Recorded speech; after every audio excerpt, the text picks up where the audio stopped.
Olá pessoal, tudo bem? Hoje é quarta-feira, 1º de julho de 2020 e começa agora aqui pela TV Câmara mais um informativo coronavírus.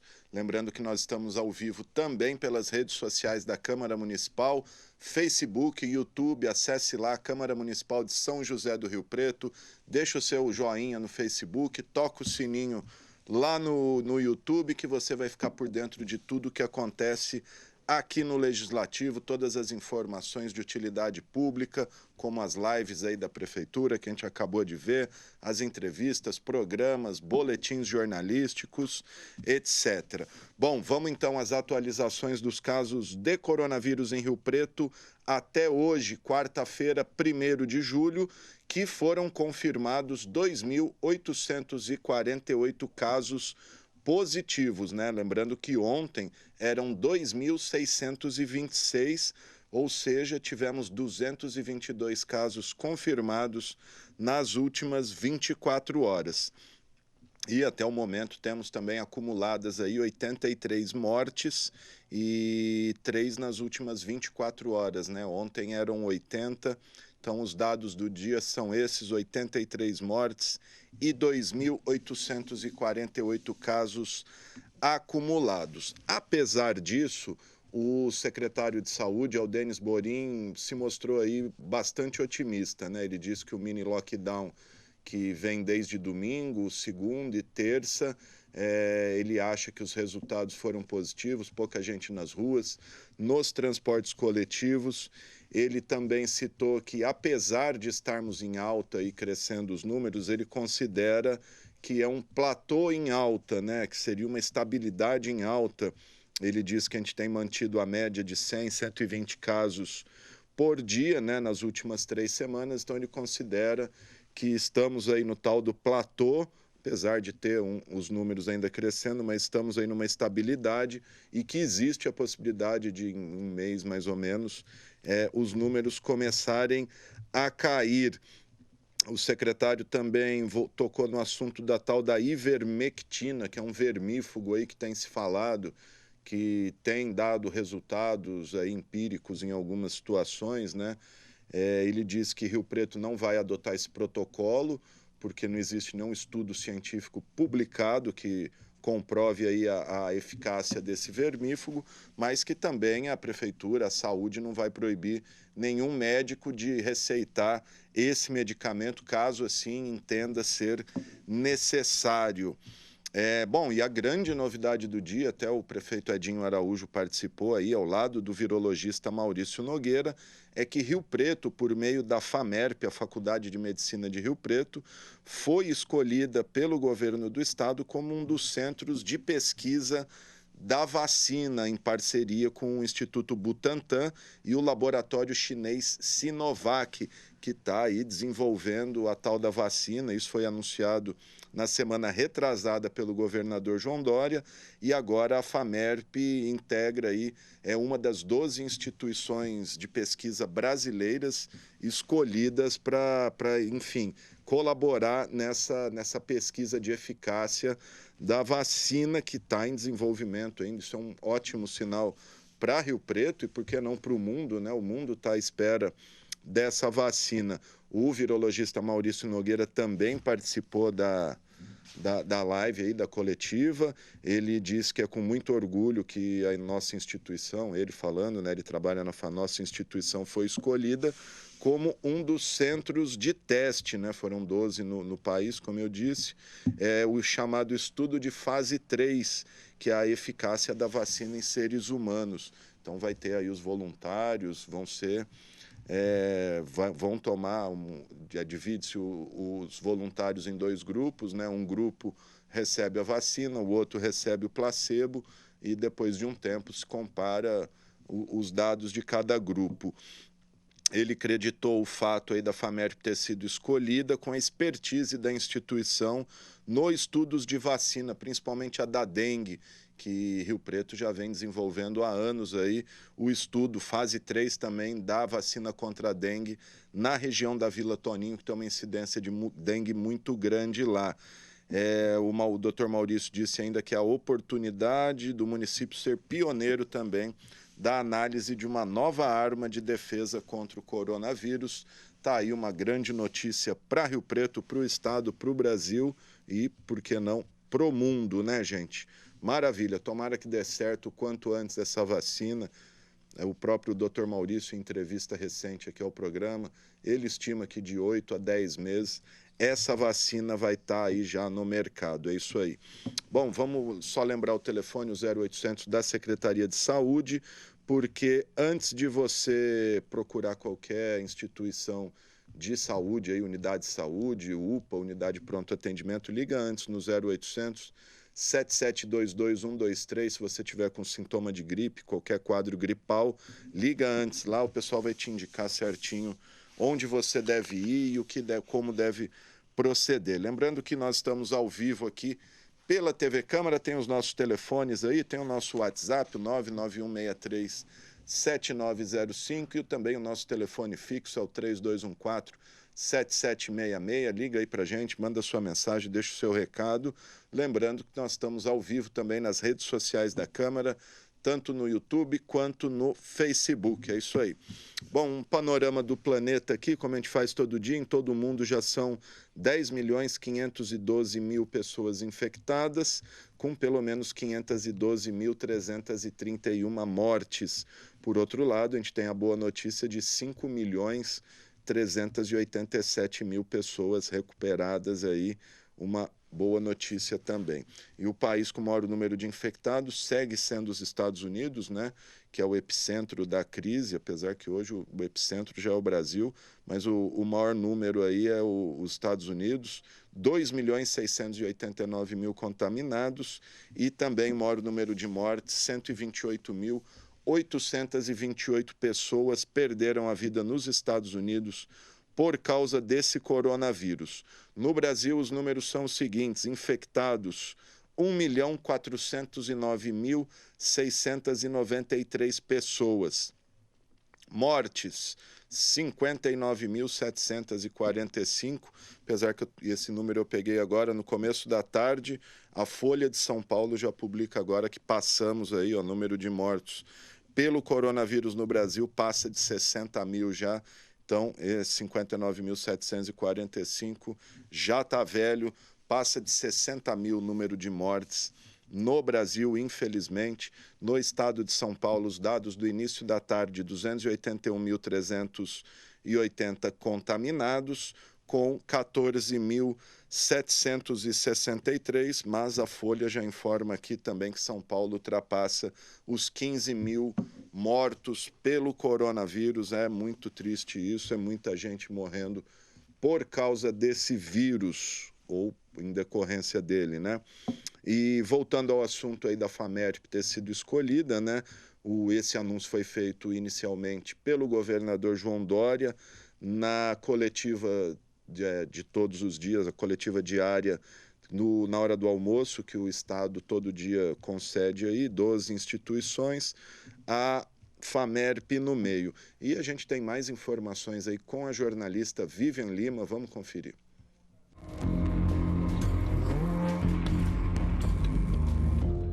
A FAMEP, Faculdade de Medicina de São José do Rio Preto, integra a lista de 12 centros de pesquisas do país que farão testes da vacina contra o coronavírus. O anúncio foi feito pelo governo do estado de São Paulo. O trabalho, liderado pelo Instituto Butantan, será realizado por centros de pesquisas de 6 estados brasileiros. Os testes serão feitos em 9.000 voluntários. O estudo será feito na proporção de 1:1, ou seja, para cada candidato vacinado, um recebe o medicamento placebo, aquele que não produz efeito. Os resultados serão acompanhados por instituição internacional. Em breve, os centros de pesquisas irão divulgar os critérios para a inclusão de voluntários e farão também a campanha para receber os candidatos. Vivian Lima para o informativo Coronavírus.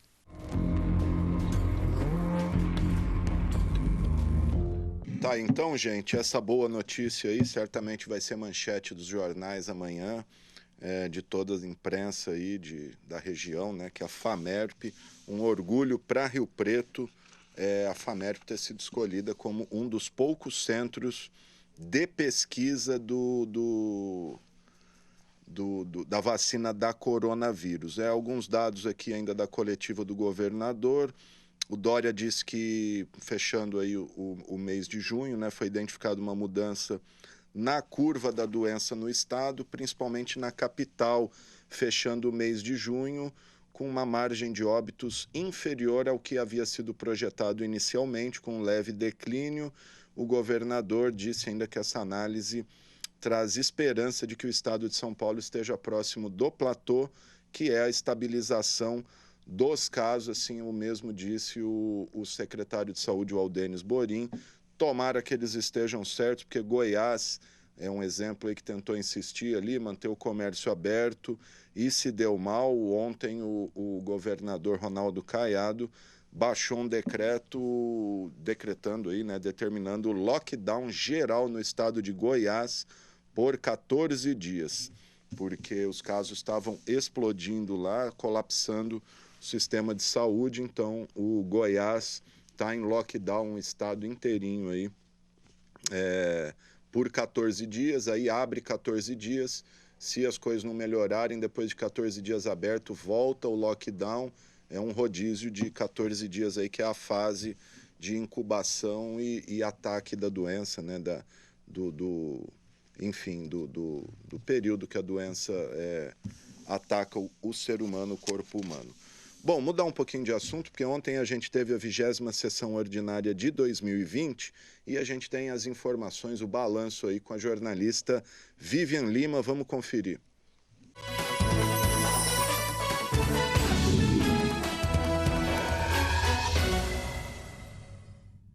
Os vereadores de São José do Rio Preto aprovaram 6 projetos durante a 20ª sessão ordinária deste ano. Em regime de urgência, ou seja, analisado tanto em primeira quanto em segunda discussão, foi aprovado o projeto de lei do Poder Executivo que dispõe sobre as diretrizes orçamentárias para o exercício de 2021. Na sequência, receberam parecer positivo, em segunda discussão, 2 projetos do Legislativo. De autoria do vereador Fábio Marcondes, o plenário acatou a proposta que permite a circulação de ônibus e vans escolares, quando transportando alunos, nos horários exclusivos nos corredores de ônibus. E de autoria de Jean Charles Serbeto, foi aprovada a matéria que inclui a Oxente Fest no calendário oficial do município. Em primeiro turno, os vereadores deram parecer positivo para mais 3 itens. São eles: projeto de Zé da Academia, que trata da obrigatoriedade de existência de cadeiras de rodas no interior dos shopping centers. De Jean Charles Serbeto, o projeto que proíbe a aquisição ou estoque de estabelecimentos denominados fundições, ferro-velhos e similares.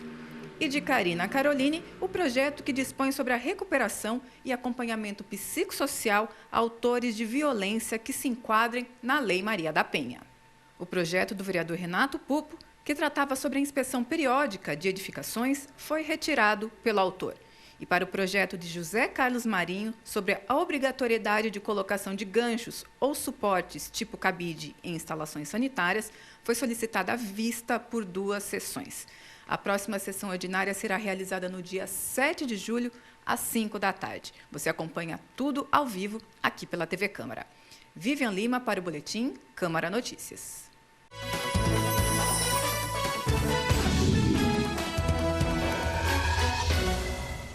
Tá, então, gente, o balanço da 20ª sessão ordinária de 2020. Lembrando que terça-feira que vem tem mais sessão da Câmara aqui na Câmara Municipal, lógico. Bom, vamos falar agora um pouquinho de mercado, de economia, de novas tecnologias, porque a APETI Rio Preto, que é a Associação dos Profissionais e Empresas de Tecnologia da Informação, fez uma pesquisa aí com os seus associados, com as empresas aí filiadas, e revela que, apesar do impacto aí que as empresas sofreram nas suas finanças, as empresas do setor de tecnologia utilizaram esse período para o lançamento de novos produtos e aprimoramento de processos, né? A gente sabe que é o novo normal, aí tudo diferente, é home office, é tudo virtual, enfim. E das 27 empresas ouvidas nesse estudo do APETI, 37% lançaram novos produtos e 40% afirmaram já ter esse plano para curto prazo. E sobre isso a gente vai conversar agora com o Marcelo Lourencinho, ele que é diretor-presidente da Apeti, ele está aqui no Skype com a gente. Marcelo, tudo bem? Me ouve legal? Sim, te ouço. Boa tarde. Boa tarde, Marcelo. Maravilha, obrigado por nos atender, sempre aí a Apeti à disposição. Marcelo, primeiro eu queria que você falasse aqui dessa pesquisa um pouquinho, quais empresas foram ouvidas, como que foi embasada essa pesquisa, o que foi perguntado, qual era o objetivo da Apeti com essa pesquisa? Logo quando iniciou o processo, a pandemia, no Brasil, no mundo e chegou ao Brasil, houve aí um pânico geral dos empresários, de todos os setores, né?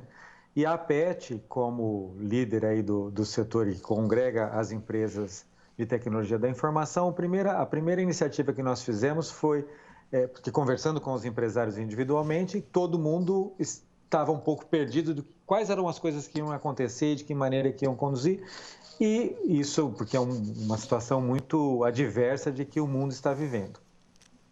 E aí nós começamos esse processo através de algumas reuniões remotas, evidentemente, usando aí tecnologia, para compartilhamento de expectativas, de receios ou de ações que cada um dos empresários estavam conduzindo dentro das suas empresas. Até para inspirar, para apoiar um ou outro, porque no fundo é essa a grande essência de uma associação, é que juntos somos mais fortes. E nisso a gente foi observando diversas práticas. Então a gente conduziu de duas maneiras. Uma delas foi fazendo encontros permanentes entre os empresários através das plataformas digitais, para a gente trocar informações e compartilhamento de boas práticas, e resolvemos então fazer uma pesquisa formal, objetivando aí dar um guia de boas práticas e indicadores para todos os empresários do setor, para saber por que alguns estão indo bem, outros nem tanto e assim por diante. E aí nós conduzimos sobre alguns pilares. O primeiro pilar era em função do home office, que era a coisa mais óbvia, né? O segundo pilar foi um pilar de reinvenção dos seus próprios negócios. E não se esqueça que quando a gente fala de tecnologia, empresas de tecnologia, elas normalmente servem tecnologia para outros negócios. Aqui em Rio Preto, por exemplo, nós temos várias empresas com nichos específicos. Nós temos empresas que atendem hotéis, nós temos empresas que atendem o setor de saúde, né, laboratórios ou hospitais. A gente tem empresas de determinado nicho. Então, ou seja, empresas do setor tradicional dependem da tecnologia. Então, a gente olhou um pilar dizendo como é que você está reinventando o seu negócio e ajudando o seu cliente que você serve, através da tecnologia, também ter um atendimento diferenciado, visto o isolamento físico. O outro foi em relação a finanças, e assim a gente criou vários pilares para poder fazer uma estatística e assim, a partir disso, criar releases, criar projetos para que nós possamos conduzir as boas práticas e a troca de informações entre os associados. Uma das ações, por exemplo, que culminou pós isso, nós entendemos que algumas empresas potencializou, por exemplo, a comunicação corporativa. Porque esse é um momento de distanciamento físico, mas onde a gente tem que se aproximar cada vez mais de todos os nossos stakeholders. E aí a gente fala da cadeia como um todo, do colaborador, do fornecedor, do cliente e assim por diante. E como fazer isso se a gente estava acostumado a trabalhar dentro de um escritório? Agora as pessoas estão distantes. Então, algumas empresas criaram mecanismos, por exemplo, de comunicação corporativa. Webinar com cliente, vídeo com os funcionários e assim por diante. Fato é que através disso, a partir do próximo mês, a gente está fazendo um seminário de capacitação de comunicação corporativa como estratégia de gestão. Legal. Ô Marcelo, aqui na pesquisa consta que 37% das empresas pesquisaram lançaram novos produtos. Você tem alguns exemplos de novos produtos que surgiram no meio dessa pandemia como alternativas aí aos métodos convencionais? Sim, temos sim. Como eu falei, cada empresa atua num determinado nicho, num determinado segmento. Então, você tem, por exemplo, empresas que atuam no setor de contabilidade. Então, eles permitiram, por exemplo, através de processos remotos, fazer implantação de serviços remotamente para atingir um número maior de contabilidade e processos de contabilidade, incluindo até digitalização de documentos, assinaturas de contrato. Empresas, por exemplo, que atuam no setor de saúde, criaram aplicativos, por exemplo, para poder fazer coleta a domicílio, agendamento de coleta. Então, sempre buscando como potencializar os serviços comuns, que eram tradicionais, através da tecnologia. Outra empresa, por exemplo, ela já estava trabalhando aí, muito se fala hoje em dia na área de e-health, ou seja, saúde através da transformação digital, telemedicina e assim por diante. Temos um caso aqui em Rio Preto de uma empresa que hoje ela criou uma plataforma para monitoramento de pacientes diabéticos. Então, existem vários exemplos bastante importantes e que vão de encontro, então, com essa proposta né, com a nossa diretriz da cidade, de ter tecnologia como uma das veias de negócio do nosso município. Fato é que a gente está consolidando aí o tão sonhado parque tecnológico. Verdade. Marcelo, trabalho remoto, né? Na pesquisa diz que 85%, a maioria esmagadora, afirmam estar com a totalidade da equipe aí em home office. Bom, tudo bem que para uma empresa de tecnologia isso já facilita um pouco, mas você acha que isso é irreversível, que mesmo passada a pandemia, muitas empresas vão manter essa opção pelo home office, pelo trabalho remoto, até pela redução de despesas aí com energia, etc.? Eu acho que assim, na minha visão, a gente tem que andar um pouco com esse novo normal, né? Porque muito se fala do novo normal, mas a gente ainda não o conhece e a gente vai criá-lo, né? Evidentemente que fomos forçados a uma disruptura mais rápida. Algumas empresas já adotavam home office, né? Principalmente as empresas de tecnologia, e aí a gente foi obrigado a 100% praticamente, né? O que acontece? Lógico, existe uma redução de espaço de trabalho, e o que vai facilitar bastante. E as empresas começaram a perceber que é possível realmente fazer esse trabalho de home office. Agora, dizer que ele saiu de 5%, como era o índice, e foi para 95%, né? Ou quase 100%, dependendo do segmento, e que isso vai se manter lá, eu acho que é um pouco precoce. Até mesmo porque a gente também entende que, dentro de tudo que nós construímos, né, em termos de gestão de pessoas e negócios, que uma das coisas fundamentais e importantes de uma organização é a cultura organizacional, que ela vem dos relacionamentos. E por mais que a gente está se transformando, indo para o mundo digital, eu acho que uma combinação é o que vai acontecer. Nós não vamos voltar para 5% ou 10% ou 5% de pessoas só em home office, mas também não vamos ficar nos patamares atuais.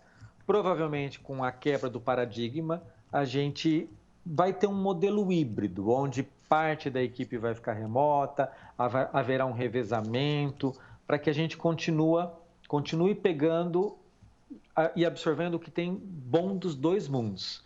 O digital, que é a praticidade de eu estar em casa e poder fazer outras coisas e não ter que me locomover, e ao mesmo tempo o presencial, que traz essa relação interpessoal. Então eu creio que numa mescla aí, mas chutar o número, eu diria que a gente vai ficar aí meio a meio.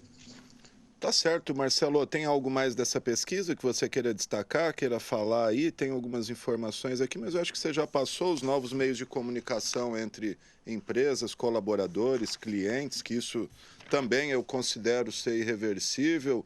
Questão do webinar, até para a gente aqui na TV, né? Há um tempo atrás seria inimaginável a gente estar fazendo uma entrevista por Skype, mas pelo jeito isso veio para ficar. Fica à vontade aí se você quiser falar. Questão de treinamento, né? Tem a questão também dessa interação maior entre clientes e fornecedores.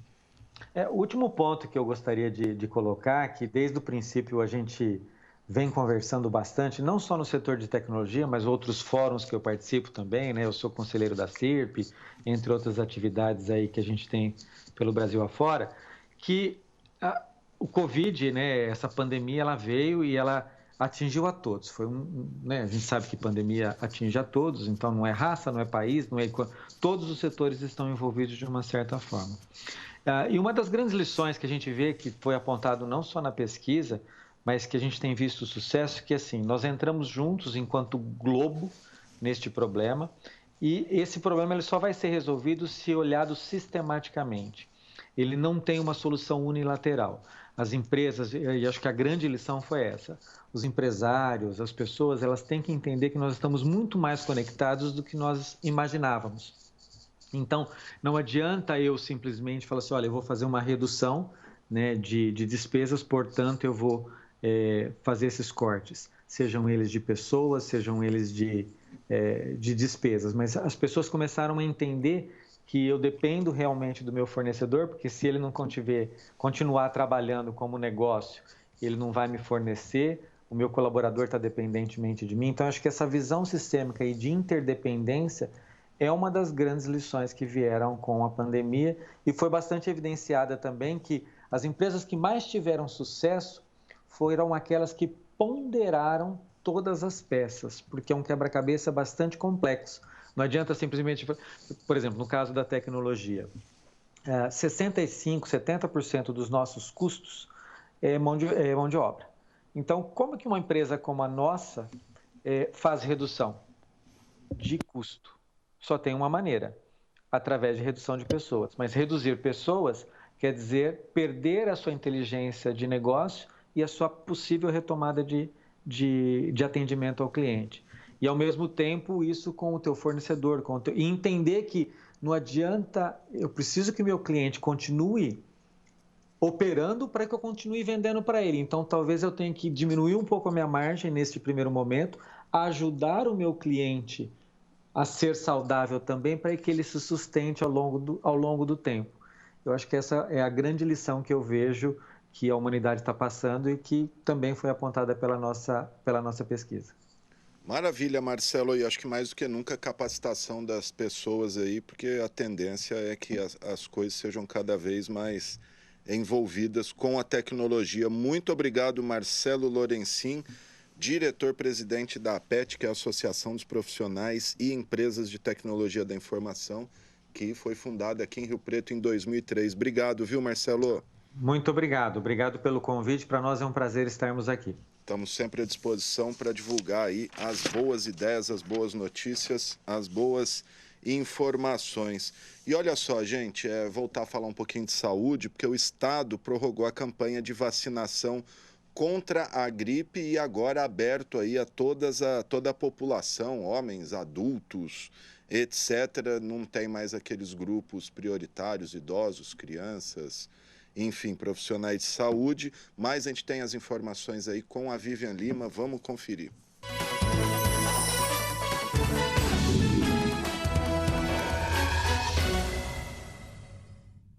A campanha de vacinação contra a gripe no estado de São Paulo agora está aberta a toda a população. Em Rio Preto, quem quiser receber a dose deve procurar uma escola ou equipamento público que esteja funcionando como posto de imunização, portando documento de identidade e carteira de vacinação. A lista completa dos locais você encontra na internet. Basta acessar riopreto.sp.gov.br/mapavacinas. Em Rio Preto, 22 escolas estão funcionando como postos de vacinação. Além disso, o serviço é oferecido também no Céu das Artes, na extensão do Lar Nossa Senhora de Fátima e na Praça dos Esportes e Cultura de Engenheiro Schmidt. O horário de funcionamento é de segunda a sexta-feira, das 8 da manhã às 4h30 da tarde. Além de ampliar o atendimento à população, a medida busca aumentar a cobertura vacinal em grupos prioritários que ainda não atingiram a meta de imunização. Entre eles estão crianças, gestantes, mulheres que acabaram de dar à luz e também adultos de 55 a 59 anos. A campanha segue até o dia 24 de julho. Vivian Lima para o Boletim Câmara Notícias.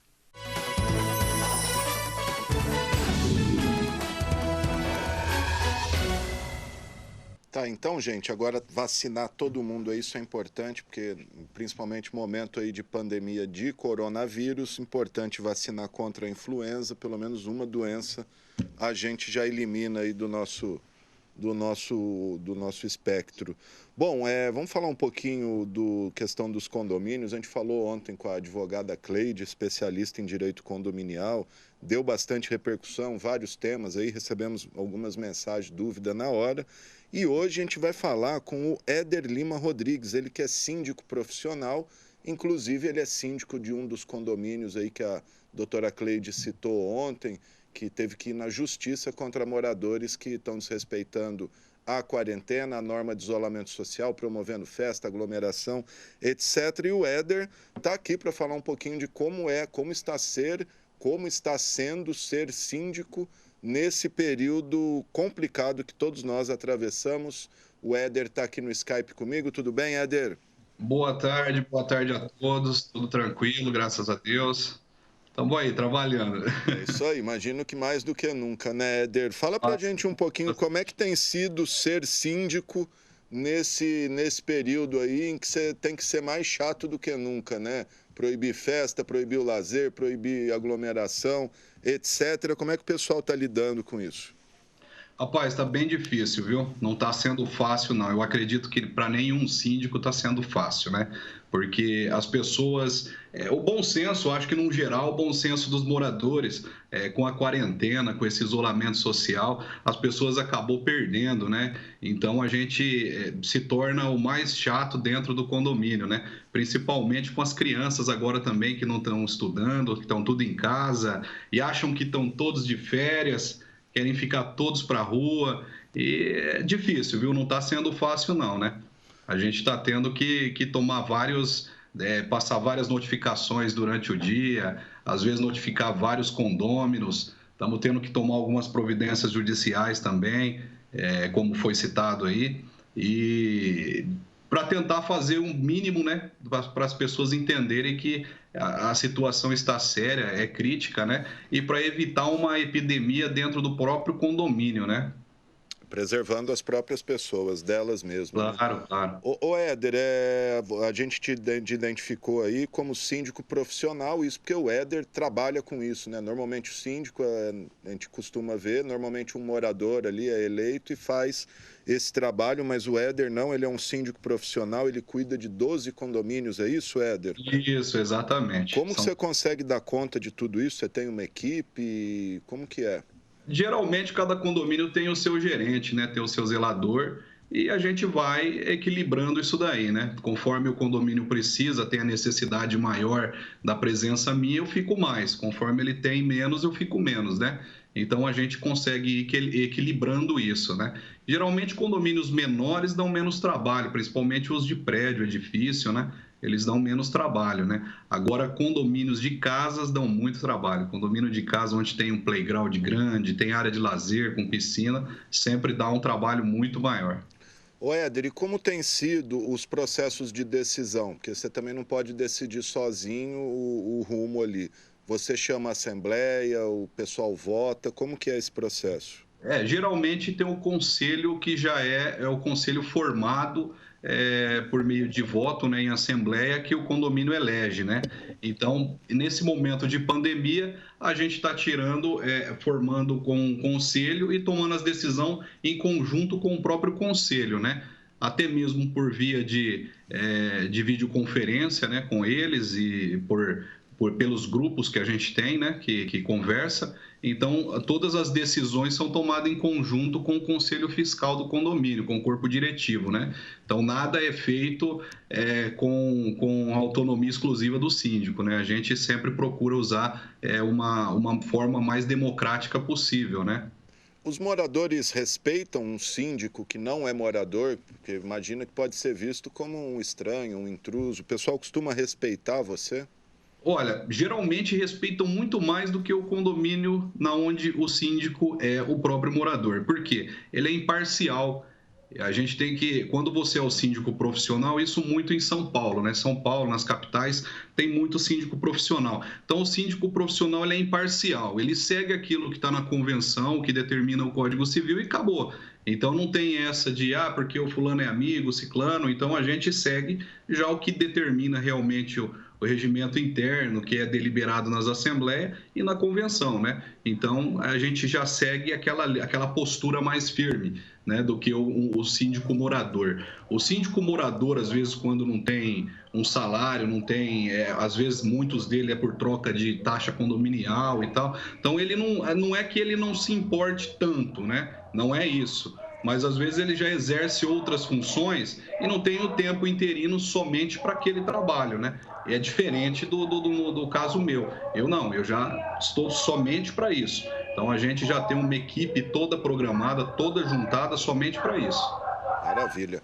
Ô Éder, para a gente finalizar aqui, como que tem sido as regras gerais nesse período aí dos condomínios que você administra? O que está podendo, o que não está podendo? Por exemplo, ontem um assunto que deu bastante polêmica é se o síndico, o condomínio, pode proibir um morador de fazer uma festa dentro da casa dele, sem usar as áreas comuns. Queria que você passasse algumas regras gerais que têm vigorado nos condomínios nesse período aí de pandemia. Certo. Ó, nesse período de pandemia, todas as áreas de uso comum, uso coletivo, elas estão fechadas, todas elas estão bloqueadas. Salão de festa, quiosque, playgrounds, piscinas, estão tudo fechado, né? No caso, dentro da casa dos moradores, existe a lei que o governador do estado de São Paulo, né, por meio de decreto, ele não pode ter aglomeração com mais de 3 pessoas, né? Então, o condomínio em si, ele não pode proibir essas pessoas de entrarem dentro da unidade. Só que quando começam a ter aglomeração, o condomínio pode acionar a guarda municipal. A guarda municipal por si vem e faz o trabalho que compete a eles também, né? Ou a polícia militar, até mesmo a polícia militar. Então a gente tem adotado essa postura. Quando é dentro do imóvel, quando a gente vê que está se formando uma aglomeração, uma festa ou algo parecido, a postura nossa já é essa. É acionar o 90 ou a própria Guarda Municipal para que tome as devidas providências e acabem com a aglomeração, né? E nesse ponto, acho que é até mais fácil no caso de um síndico profissional, porque não tem aquela questão de estar ali e comprar briga com o pessoal que vai morar o resto da vida com você. Então, acho que é mais, mais liberdade para atuar, né? Exatamente. Você sabe que tem muitos condomínios que estão adotando a postura de um síndico profissional exatamente por causa disso. As pessoas levam muitas coisas para o lado pessoal e quando se torna pessoal, o profissional ele quebra ali, né? Então muitos condomínios estão adotando a postura de um síndico profissional porque ele não vai levar para o lado pessoal na hora de ter que tomar uma decisão e sim para o lado profissional, né? Pois é, tanto que o Éder é o síndico que foi à justiça contra um ou um grupo de moradores aí que foram multados em R$10 mil cada um pela justiça. Eu imagino a briga que isso daria se você fosse vizinho desse morador. Eu queria que você relatasse esse episódio para a gente finalizar a entrevista. Certo. Como que foi esse episódio? Na realidade, assim, é um processo que já vinha há algum tempo, né? O condomínio ele foi tomando todas as medidas que competia a administração tomar, que no caso era notificação, multa, conversa, né? Para tentar usar o bom senso do grupo, né? Mas, enfim, não teve na época esse bom senso. E as coisas, quando começou a quarentena, elas foram piorando, né? Devido às pessoas estar restritas dentro de suas casas, aí começou a juntar aqueles grupos paralelos em frente às casas, né? E as reclamações começaram a aumentar bastante. Então, devido ao condomínio não conseguir por meios legais dentro da própria gestão, a gente procurou a justiça para que a justiça, por meio do juiz, desse um fim nisso, né? Porque iria ser a única forma, porque nós já não estávamos mais conseguindo conter por meio administrativo dentro do próprio condomínio. Maravilha, gente. Está aí o Éder Lima Rodrigues, que é síndico profissional, falando um pouquinho dessa experiência, principalmente nesse período de pandemia aqui com a gente. Éder, obrigado. Se quiser falar mais alguma coisa, deixar algum recado, alguma dica para os síndicos aí, né? Que devem estar... Síndico já sofre... normalmente é interfone tocando a hora da noite, é reclamação e nesse período então deve estar pior ainda. Deixa o teu recado aí. Bom, meu recado para os síndicos é o quê? Seja sempre imparcial. Não misturem o lado profissional com o lado pessoal. Quando na hora de tomar uma decisão, tiver que notificar, fazer uma notificação, seja quem for, se a pessoa, se o síndico for morador, se for um vizinho de frente, do lado da direita ou da esquerda, faça o teu trabalho. É para isso que você está ali, né? Você tem que fazer o trabalho certo. Que a partir do momento que você levar para o lado pessoal, você não consegue mais vir um condomínio inadministrativo, não consegue mais trabalhar. Então a minha dica é essa. Maravilha, Éder, muito obrigado pela sua entrevista, parabéns aí pelo trabalho. Talvez bom, acho que não é tão novo esse tipo de profissão, mas é difícil a gente ver um síndico profissional. Obrigado, Éder. Eu que agradeço a oportunidade. Estamos sempre à disposição. Muito obrigado ao Éder Lima Rodrigues, síndico profissional, administra 12 condomínios aqui em Rio Preto, hein? Barbaridade. É isso aí. Bom, vamos falar um pouquinho do tempo, gente, porque chegou a frente fria aí, já desde a semana passada estava anunciado que chegaria essa frente fria, mas chegou, parece que pior do que a gente imaginava, né? Teve tornado bomba no sul, teve ventania aqui no noroeste do estado de São Paulo, maremoto no litoral norte, teve umas imagens ali de São Sebastião bastante chocantes. E sobre tudo isso, a gente vai conversar com o engenheiro sanitarista e colaborador da Defesa Civil de Rio Preto, o professor José Mário Ferreira de Andrade, professor que está aqui no Skype comigo, vai falar um pouquinho por que o tempo está tão maluco esses últimos dias. Professor, me ouve bem? Tudo jóia? Boa tarde, é um prazer enorme conversar com vocês e tentar dar algumas poucas explicações sobre os fenômenos meteorológicos que estão acontecendo no momento. Estou à disposição de vocês. Bom, vamos lá, vamos falar primeiro, professor, não é aqui da nossa região, mas que chamou a atenção aí, que a gente não costuma ter isso no Brasil, né? A gente vê aí Estados Unidos, outros lugares, o tal do tornado bomba. O que é isso, por que aconteceu e se tem risco disso acontecer algum dia aqui na nossa região, professor? Então, eu vou passar uma imagem aqui da Agência Espacial Europeia que mostra o que está acontecendo na região sudeste do Brasil. Aqui, então, não sei se o pessoal está podendo ver, mas existe uma formação de um ciclone, que é uma região com baixa pressão, e essa região acaba influenciando aqui o noroeste do estado de São Paulo com a formação de ventos. Normalmente, a gente tem ventos aqui da ordem de 10, 15 km por hora. Ontem foram registrados ventos com aproximadamente 25 km por hora. Há previsões de que esse fenômeno vai se aproximar da região sudeste, né, lá de Santa Catarina, e poderá aumentar a velocidade aqui no continente. Aqui nessa imagem, se a gente observar um pouquinho, esses pontos amarelos são os focos de... Não está tentando conseguir ver? Não, acho que a gente não vai conseguir ver, professor. É melhor... Bom, se o senhor quiser deixar falar o endereço, a gente tenta falar para o pessoal, quem quiser entrar, é no site do INPE. Exato, eu vou tentar passar o endereço. Agora sim, agora se o senhor... Agora... interesse...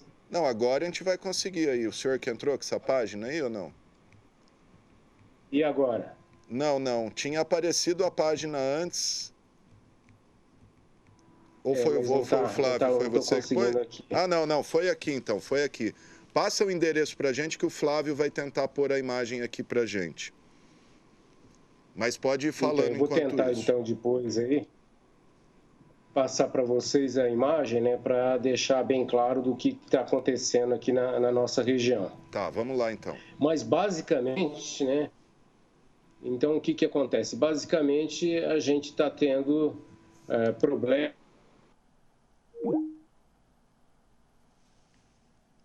Acho que a gente perdeu aí o professor José Mário. Acho que ele desligou sem querer. Ele estava tentando pôr a página para a gente ver.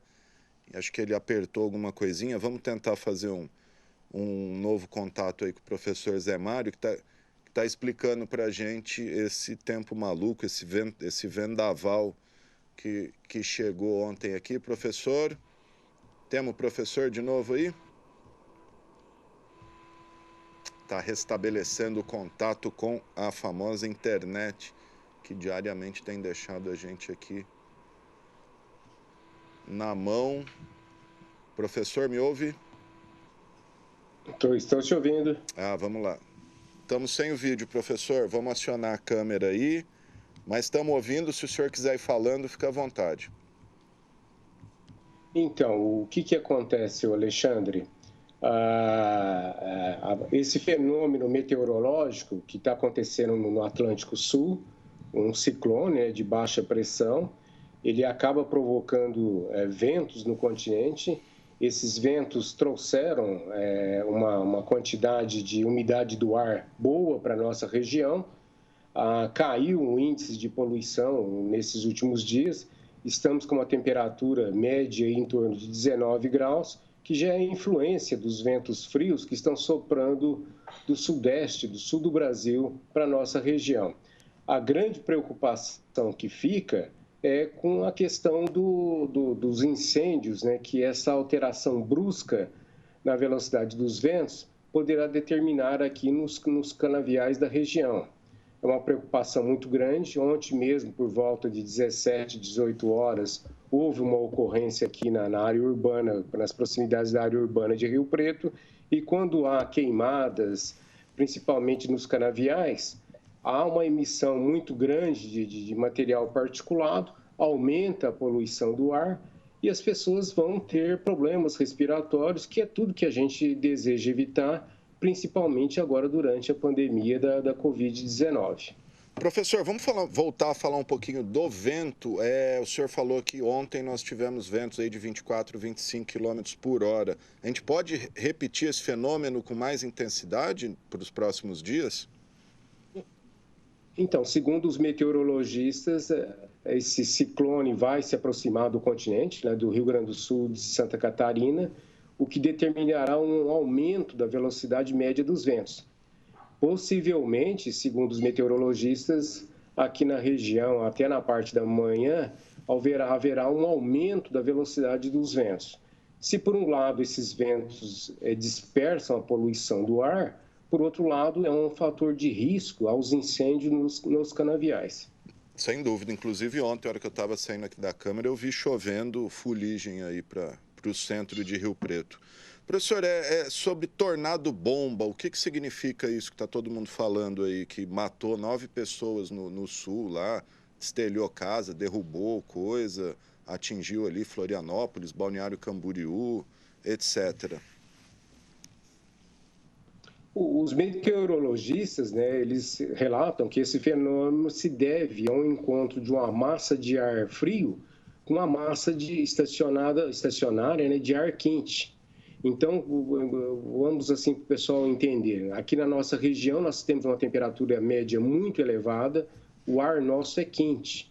Na medida que aproxima a massa de ar frio, há uma formação de ventos. Esses ventos eles se saem da região mais quente e vão para a região mais fria.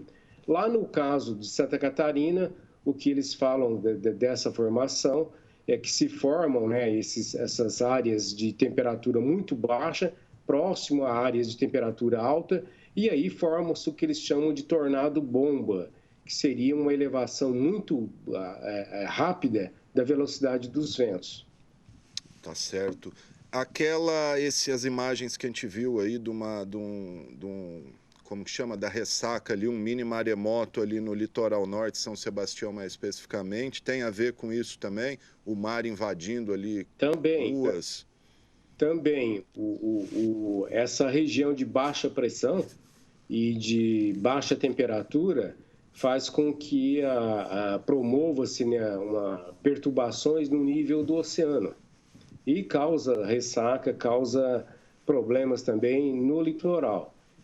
São questões, né, que a gente, a princípio, não estaria, não temos aqui notícias recentes de fenômenos semelhantes, mas que com o aquecimento global possa ser uma frequência aqui no Brasil. O aquecimento se diz respeito à elevação da temperatura média da atmosfera, que por sua vez também eleva a temperatura média dos oceanos. E aí surgem fenômenos meteorológicos que podem trazer consequências aí maléficas, como o de ontem, lá no Rio Grande do Sul e em Santa Catarina. Ô, professor, bom, essa questão dos ventos aí, o pessoal que sai de barco para pescar nos rios aqui da região é que tem que ficar esperto, né, professor? Porque pegar um vento aí numa hora errada de barco ali é complicado, a gente vê vários acidentes envolvendo pescadores amadores aí, né? Exatamente. As represas aqui do Rio Tietê.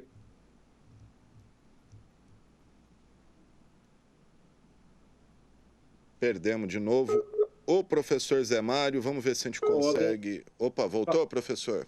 Essas ondas podem causar acidentes, né, com os pescadores, com as embarcações aqui que saem no Rio Paraná, no Rio Tietê e no Rio Grande. Maravilha, gente. Conversei com o professor, engenheiro sanitarista e colaborador da Defesa Civil, Zé Mário Ferreira de Andrade. Professor, para a gente finalizar, queria que o senhor deixasse aí, se for possível, uma previsão de temperatura para esse final de semana. Parece que vai fazer bastante frio, é isso? Então, os meteorologistas estão indicando que poderá haver até possibilidade de chuvas, né? E após as chuvas, há uma tendência de queda generalizada das temperaturas aqui no noroeste do estado de São Paulo. Rio Preto tem uma temperatura média muito elevada, não é comum, como o dia de hoje, a gente estar passando aí por uma temperatura de 19 graus, sendo que a temperatura nossa aqui pode chegar a 26, 27 graus e meio, a temperatura média. Os meteorologistas estão prevendo para as próximas 48, 72 horas uma queda brusca da temperatura. De certa forma, né, essa queda brusca melhora a condição do ar, o ar fica com uma densidade maior, a umidade aumenta e a poluição do ar diminui. Porém, como a gente está passando por um problema de pandemia, né, na pandemia da Covid-19, também existe uma tendência das pessoas se agruparem mais, de ficarem mais confinadas em ambientes com pouca ventilação, onde surge também o risco de transmissão do coronavírus e também de outras doenças gripais. Tá certo, professor Zé Mário de Andrade, muito obrigado pela sua entrevista, pelas suas informações. O professor sempre aí abastecendo a gente de informações relativas ao meio ambiente, ao clima. Obrigado, viu, professor?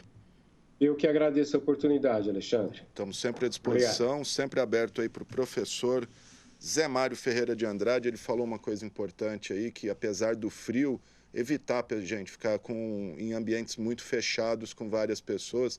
Às vezes é melhor ter que pôr uma blusa, ficar um pouquinho com frio ali, mas deixar o vento correr, deixar a corrente de ar, porque senão é gripe na certa.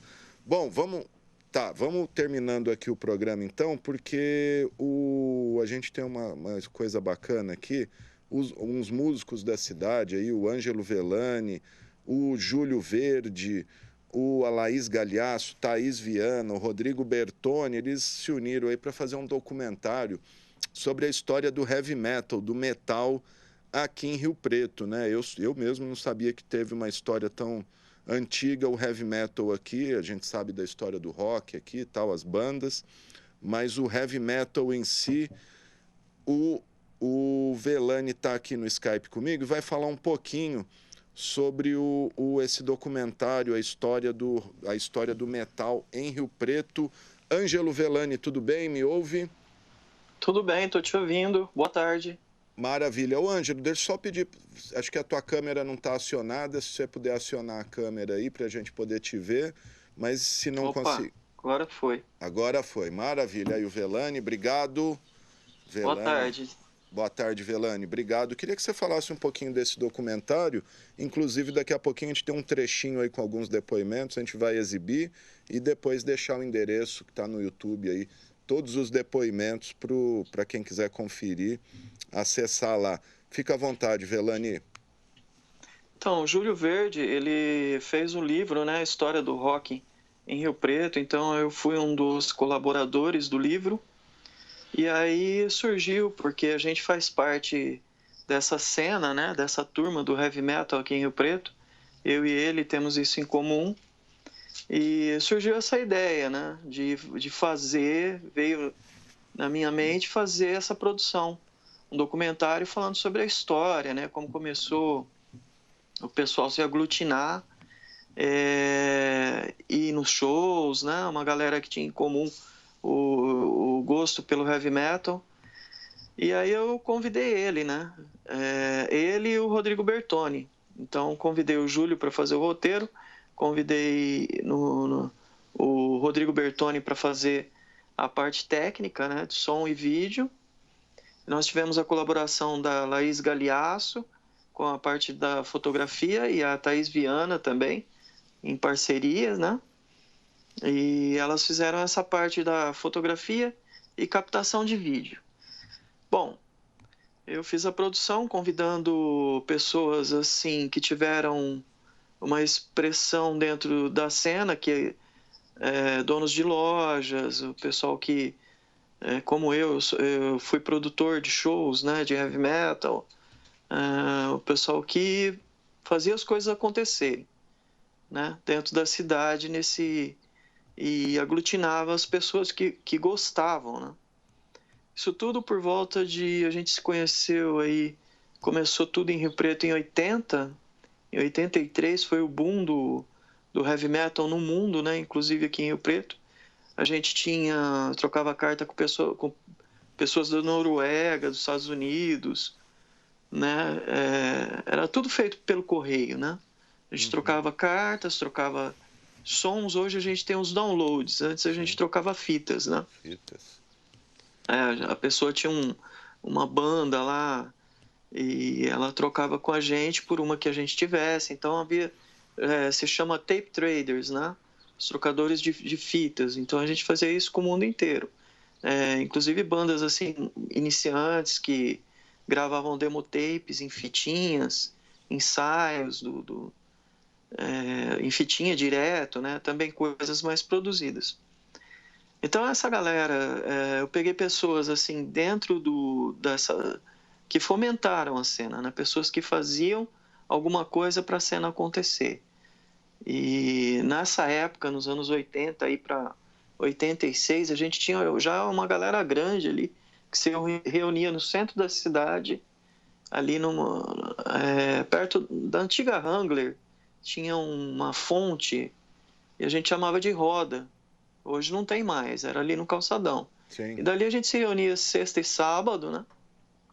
E fazia programas, assim, ia pro lanche, tomar suco, ia pro cinema e conversar de som.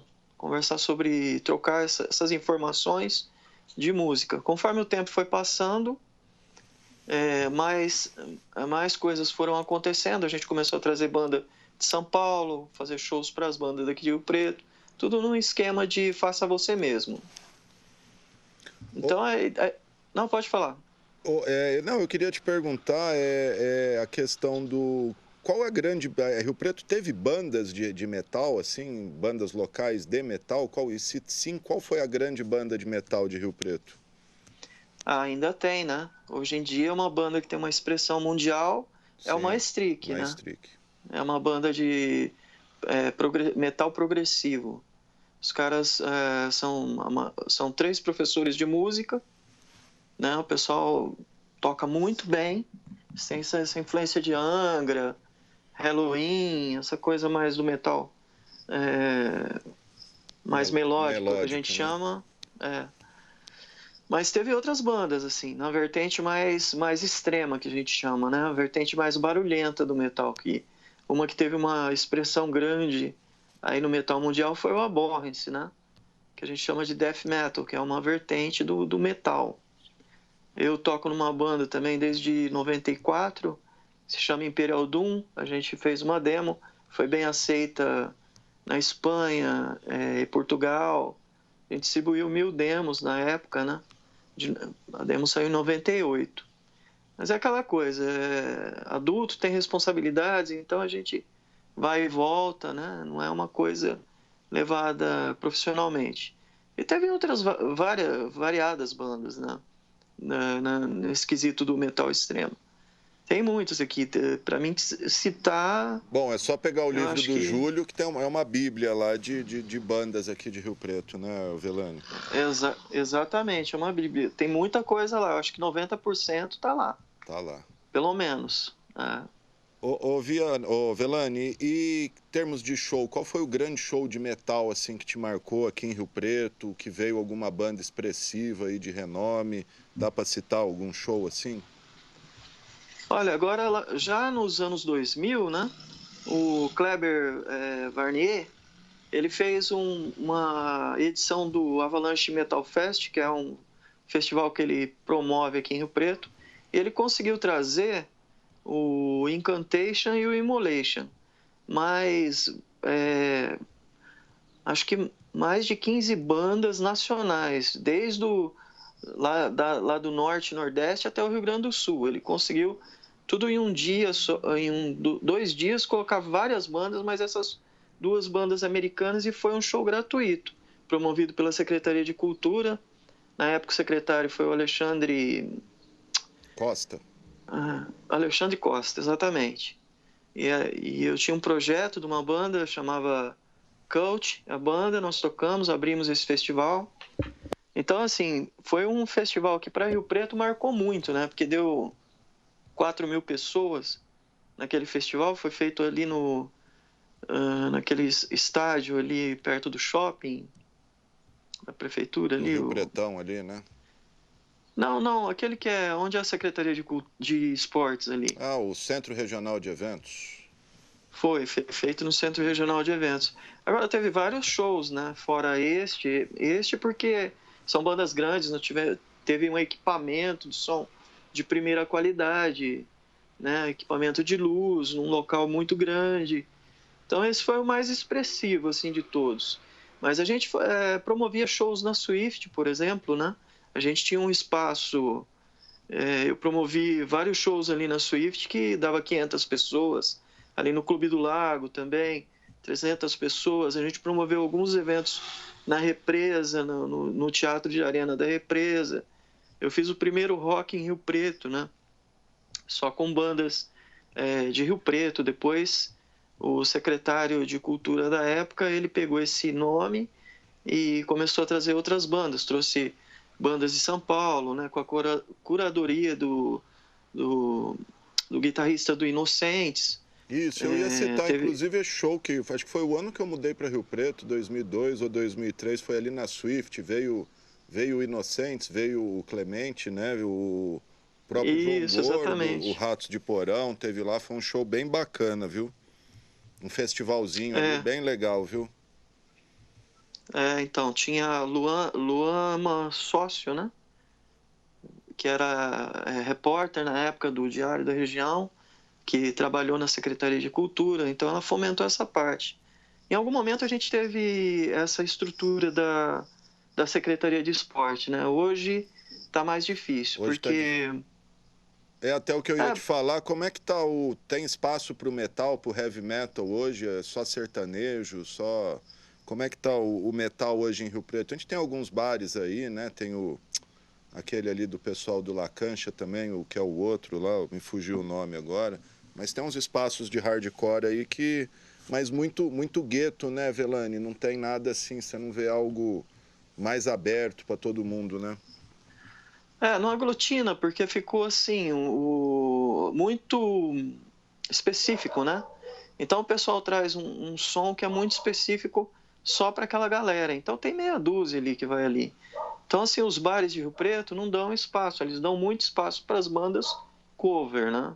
Sim. E as bandas cover têm mais espaço, mas o heavy metal mesmo não tem. Agora, essa coisa do punk e do hardcore, teve um coletivo de um amigo nosso que ele é daqui de Monte, se não me engano, Monte Aprazível, que ele fazia um coletivo onde tinha 50, 60 pessoas ali, que se reunia, dava uma grana mensal, pegava esse dinheiro e trazia algumas bandas. Inclusive trouxe para Mirassol, trouxe para cá algumas bandas internacionais inglesas, né? Tervet Cadet, Estetite, o Doom. Então, assim, esse movimento do grind, né? Do grindcore, essa coisa mais... Mas é aquilo que você falou, é muito gueto. Então, a gente aglutinava, porque na época que eu promovia os shows, eu sempre colocava bandas de vários estilos, né?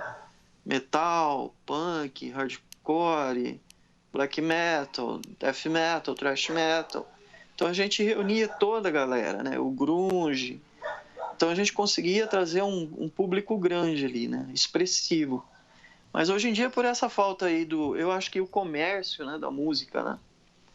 Tem dessas coisas. Então ficou tudo muito comercial. Sem dúvida. As próprias bandas de rock que ganham espaço em bar aí é sempre as mesmas músicas, aquelas já que toca. Você não aguenta mais ouvir as mesmas músicas, né? Com todo respeito para quem gosta, mas é sempre as mesmas, né? Parece que o repertório se mantém, só muda a banda, né? Sim. A banda muda, mas as músicas são o mesmo repertório. Tem algumas bandas que saem um pouco fora, né? Mas, infelizmente, a gente não tem esse espaço para música autoral. E a música autoral é muito importante, porque é a fomentação da cultura, né? De você fazer a sua coisa, né? Você criar a sua arte, né? Sem dúvida. Infelizmente, mas estamos aí. Maravilha. Velani, quero te agradecer. Eu vou pedir pro Máximo pôr aí quem quiser conferir o documentário, é só entrar no YouTube e digitar lá, História do Metal em São José do Rio Preto. Tem 6 capítulos, né, Velani? A gente até ia passar tudo aqui, mas é muita coisa, ia ficar inviável. Mas a gente vai passar um trechinho aqui, a hora que eu desligar com o Velani. Um dos depoimentos é o próprio Velani com o Fábio Vendramini, né? Os punk versus o metal, aí eles falando dos conflitos dessas duas tribos.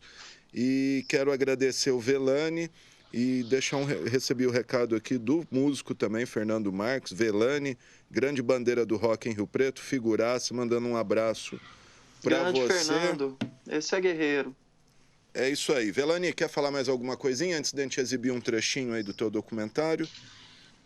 Eu queria falar que esse documentário a gente tentou capitalizar, mas não conseguimos, né, para uma edição profissional.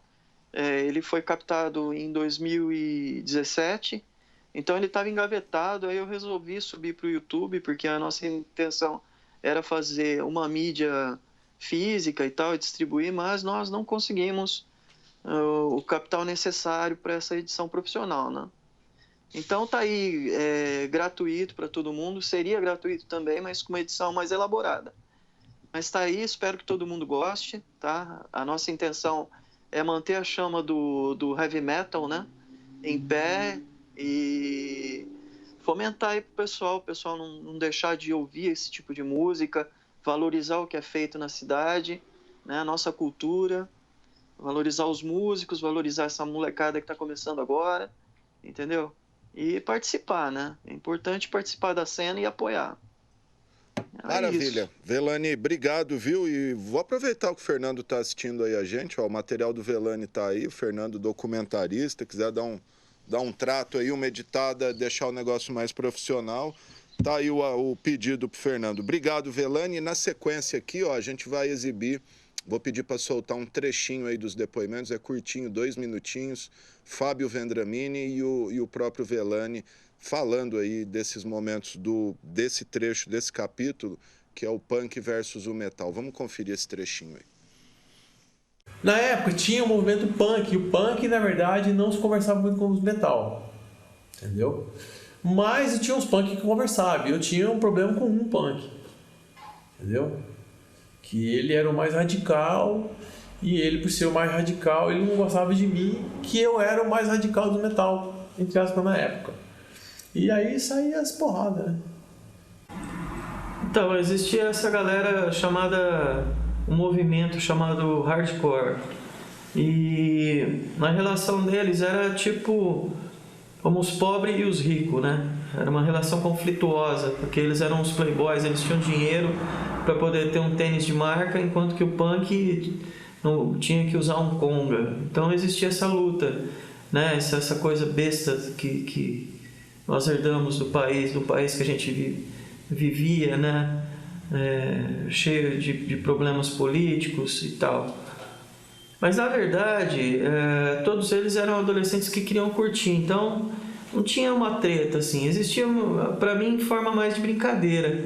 Eram brincadeiras frugais, sabe? Uma coisa meio um pouco violenta, mas não a ponto de machucar. De brigas gigantescas, né? Mas isso chegava nos interiores, não só em Rio Preto, como em outras cidades, com certeza, devia... Né? A convivência entre os punks e os metal era um pouco tensa e engraçada ao mesmo tempo, porque os punks, eles sempre invadiam o espaço e intimavam o cara, o metal, para saber se o cara sabia o que ele estava ouvindo ou não. Quer dizer, ele tinha que saber, tinha que ter uma coisa, um antes dele estar chegando ali, e como ele chegou ali. Esse tipo de gente eles deixavam passar. Aquelas pessoas que não sabiam o que estavam fazendo ali, que eram falsas, que estavam ali só de camiseta, eles arrancavam a camiseta, o coturno e levavam embora. Então, os punks viviam lá na Andaló, de vez em quando subiam para o centro da cidade, no lugar onde os metais se reuniam, que esse local se chamava Roda, né? Que era o calçadão, era uma fonte. Letras, né? As letras dos punk eram as coisas, só crítica e deploração e reclamação, protesto. O metal era um som só e cada um tinha um propósito, o Idols de propósito, o Black Sabbath tinha mas não era protesto só. Os punk eu acho que eram umas coisas mais protesto. Tá, então, gente, o trechinho aí desse... Na verdade, é um documentário depoimento, aí tem vários depoimentos de vários músicos lá. Entra ali no YouTube, tem a história do metal de São José do Rio Preto, que você confere tudo, principalmente se você for aí dessa tribo. Olha só, antes de a gente terminar, deixa eu só dar um registro aqui. O Hospital de Base de Rio Preto acabou de mandar uma nota informando que o ex-vereador Carlos de Arnaldo, presidente do PDT de Rio Preto, recebeu alta médica, né? Ele estava internado desde o dia 21 de junho com a Covid-19, com o novo coronavírus. A nota finaliza dizendo que mesmo com a alta médica, o paciente continua em quarentena em sua própria casa, seguindo as orientações médicas. Tá aí, então, boa notícia ao Carlos de Arnaldo recebendo alta. Tá aí, gente, é isso aí. Assim a gente encerra o informativo Coronavírus desta quarta-feira, que contou com os trabalhos técnicos do cinegrafista Gilmar Esquive, controle mestre Fernando César, GC e produção Eduardo Máximo e Vivian Lima, e do operador de áudio Flávio Furlaneto. Lembrando que o momento é de seguir as orientações das autoridades sanitárias e permanecer em casa, sair só para serviços essenciais. A gente volta amanhã, às 11 horas da manhã, com o informativo Coronavírus, né?